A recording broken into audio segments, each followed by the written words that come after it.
Ian and Larissa asked me to read a couple of quotes from a man named John Piper, who's a well-known Bible teacher, and he talks about marriage and how this mystery refers to Christ and the church. And he says this: marriage is not mainly about prospering economically. It is mainly about displaying the covenant-keeping love between Christ and his church. He says, knowing Christ is more important than making a living. Treasuring Christ is more important than bearing children. Either way, it is short. It may have many bright days, or it may be covered with clouds. But if we set our face to make of marriage mainly what God designed it to be, no sorrows and no calamities can stand in our way. Every one of them will be not an obstacle to success, but a way to succeed.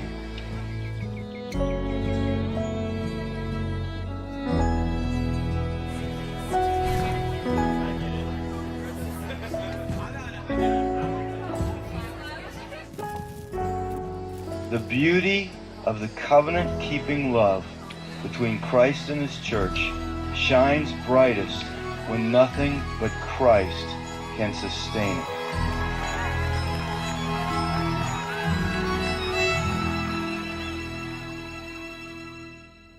Ian and I first met in 2005 at college and had a blast for 10 months getting to know each other. And I was looking through and I found one of my favorite pictures, which I think was actually taken right before his accident. He set up the camera on his tripod, and it's just a classic Ian face that to me sums up who he is. We'd been dating for 10 months and he was working an extra job for his dad, and he was on his way to work near Pittsburgh. And we got a phone call that he had been in an accident, and we didn't know if it was when he got to work or on his way. And so we got down to Pittsburgh, and I was just praying the whole time in the car that it wouldn't be his brain. After being at the hospital for a few hours, we found out that it was, and he had been in brain surgery for a few hours and had suffered a traumatic brain injury. God totally spared his life. One night he was failing 4 out of 5 brain activity tests, and the next morning he was doing well and his brain was starting to respond again.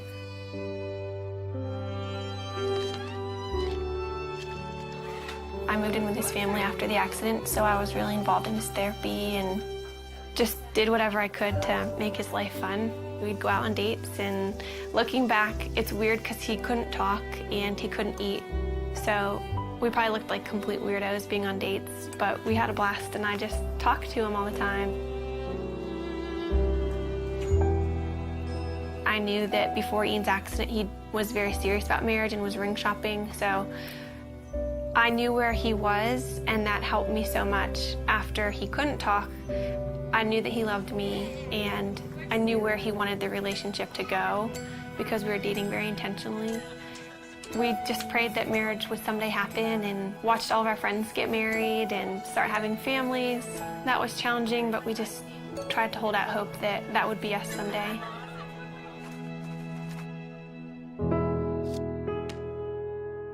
This is our board of gratefulness, and we encourage anybody who comes in to write a note of something that they're thankful for. It could be really small. Mine is just Saturday mornings, and it's just a good way that we've found to be just practicing gratefulness. And Ian, I think half of yours say my wifey, which is pretty cool.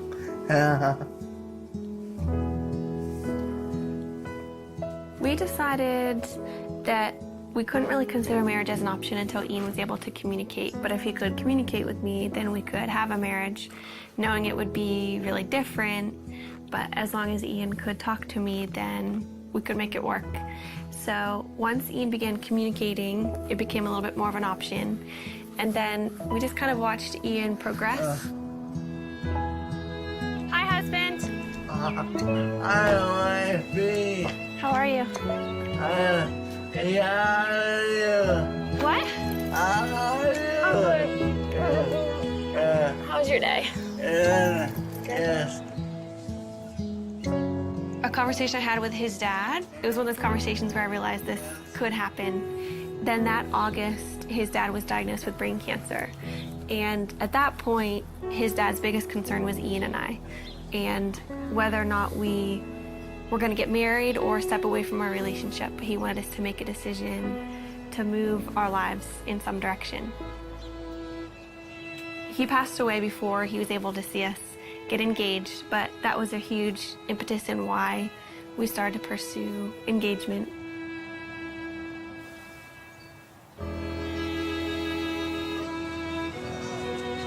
Throughout premarital counseling, we just used this momentary marriage. It was so helpful because John Piper talked a lot about primary things and secondary things, which is really important for us because when we're walking out our marriage practically, Ian can't do the secondary things like working or making a meal for me. Everything that's primary, though, he can do, which is leading me spiritually. Ian always comes back to the foundational truths of who God is and kind of reels me back in from my emotions, and that's the most important thing. We have two friends that we're going through the book with. I think we've just been able to help them see that maybe the little things that they're excited for about marriage are worth being excited about, but they're not the end all and be all of their marriage. But we also have so much to learn, and we're learning from them and things that they share because our relationships are different and we can glean different things from each other. I think what helped us in deciding to make this commitment to each other, at least for me, is knowing that Ian wouldn't have left me if the roles were reversed, and that we love each other and we know that God's going to be faithful to our marriage. We're able to love each other with, I think, a more Christ-like love because of Ian's disability, and just understand that picture a little bit better than if you were healthy. Yeah. Do you agree? Yes. What about God enables you to have a happy marriage? You know, What? he's awesome. He's awesome. Yeah.